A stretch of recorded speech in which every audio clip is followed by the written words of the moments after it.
एक ऐसी कहानी जो हम सबको प्रेरणा देती है। हमारे इसी समाज में कुछ पुरुष ऐसे हैं जिनकी सोच समाज को बदलने वाली है। कई बार उनके फैसले ऐसे होते हैं जिन पर बात नहीं होती। कुछ महीनों पहले मैंने सोशल मीडिया में ऐसे ही एक स्टार की कहानी पढ़ी थी। जी हाँ, स्टार की।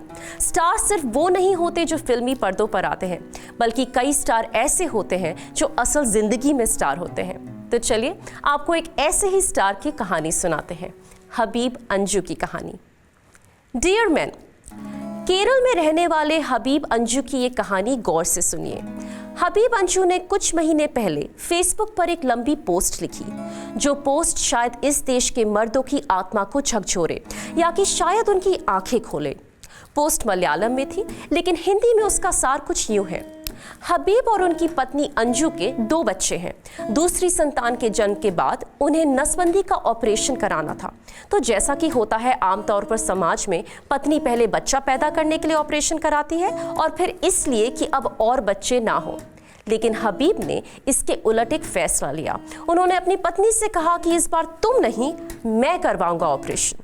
और मलयालम में लिखी उनकी लंबी पोस्ट पर उस प्रक्रिया से गुजरने के अनुभव के बारे में उन्होंने बातचीत की। वो कहते हैं कि बड़ा आसान था ये सब, 20 मिनट में काम हो गया, 2 दिन का आराम और फिर मैं पहले की तरह ही चुस्त दुरुस्त तंदुरुस्त। औरतों का ऑपरेशन ज्यादा जटिल है, लंबा है, मुश्किल है।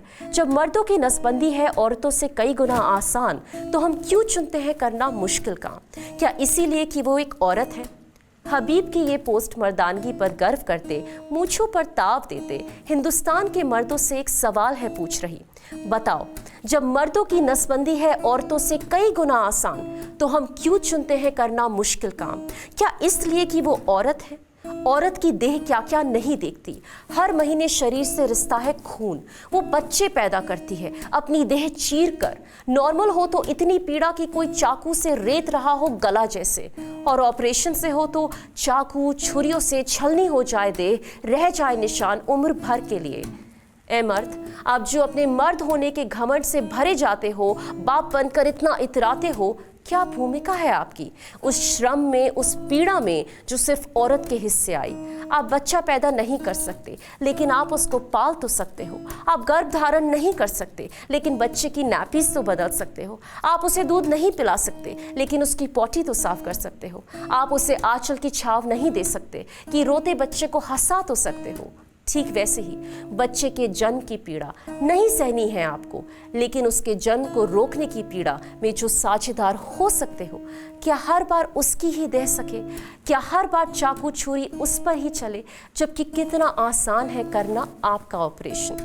अच्छा जरा सोचिए, कोई काम हो जरूरी और हो 2 रास्ते आपके पास, एक मुश्किल एक आसान। कौन सा रास्ता चुनेंगे आप? जाहिर है आसान वाला। लेकिन औरत के मामले में आपने मुश्किल रास्ता चुना। क्यों? क्योंकि वो एक औरत है और आप मर्द। सुनिए, मर्दानगी के घमंड से निकलिए और इंसान बनिए। अगली बार ऐसी घड़ी जब आए आपके जीवन में, तो 2 बार सोचना ना पड़े सही फैसला लेने के लिए, क्योंकि बहुत सहा है औरतों ने। और मर्दों, अब आपकी बारी है। बदलाव का ये कदम नए समाज को, नए मर्द को गढ़ने की एक तैयारी है, उसे कीजिए।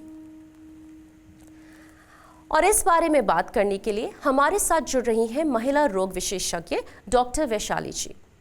डॉक्टर, मैं आपसे जानना चाहूंगी कि महिलाओं के मुकाबले पुरुषों के लिए नसबंदी कराना कितना आसान काम है? या में पुरुषों से ज़्यादा महिलाएं नसबंदी कराती है, क्योंकि हमारे यहाँ सोशली और फिज़िकली पुरुषों को लगता है कि नसबंदी कराना अच्छी बात नहीं है। लेकिन देखा जाए तो पुरुषों की नसबंदी ही सबसे अच्छी रहती है। उसकी नसबंदी कराने के बाद ना पुरुषों के ऊपर कोई भी किसी चीज़ का उसका असर नहीं आता, ना ही उनके सेक्सुअल रिलेशनशिप में कोई प्रॉब्लम आती है। और it is a day care procedure. Hardly 10 minutes का काम होता है, जिसकी वजह से वो लाइफ लॉन्ग प्रिवेंशन हो जाता है प्रेगनेंसी ना होने से। और इसमें कोई ज़्यादा खर्चा भी नहीं होता, ना हॉस्पिटल स्टे की ज़रूरत होती है, ना ही कोई टाका आता है इसमें। इसीलिए मेरा मानना है कि पुरुषों ने नसबंदी कराना चाहिए, बजाय कि फीमेल्स ने।